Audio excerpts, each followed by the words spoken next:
I want to help some people that might be stuck in that sort of like, oh, well, I know the scales, right? The patterns up and down, but I don't really know what it's for, and I don't really know the tones of the scale. This was a very particular client who's moving along, and this has happened before, but I'm working very closely with this client in our mentorship program, right? And in the mentorship program, we talk about learning this as a language, not just patterns, right? If I have Dorian, just knowing that pattern isn't that helpful, but knowing the tones and how to use them is. So what's happening now is memorizing those scales. That's great, right? But we're in memorization mode. We don't know where the twos and the flat threes and the fours and the fives and the sixes are, and we don't know why we need to learn those. So we got to get out of memorization, right, the pattern, and move into application, learning, and creativity. So what happens when we're just, oh, I know the pattern, right?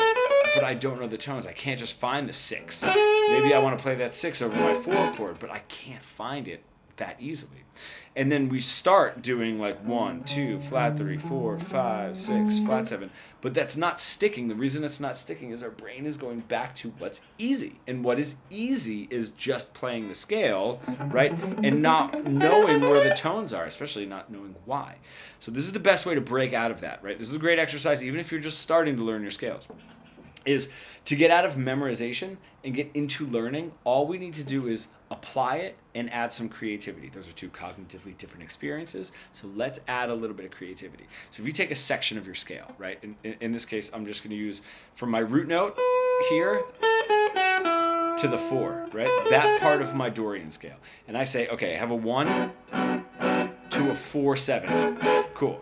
I'm going to target my root note, my flat 7, and my 5 on that one chord. And I'm going to get creative with it, right? I'm going to... Cool, and then target my 6, my 1, and my 4, the tones that really exemplify that 4 chord. If I can do that and get rhythmically creative with targeting those notes, I'm still using the other notes as passing tones, right? My 1 chord, cool, 4 chord, back to the 1 chord, right? And I'm getting creative.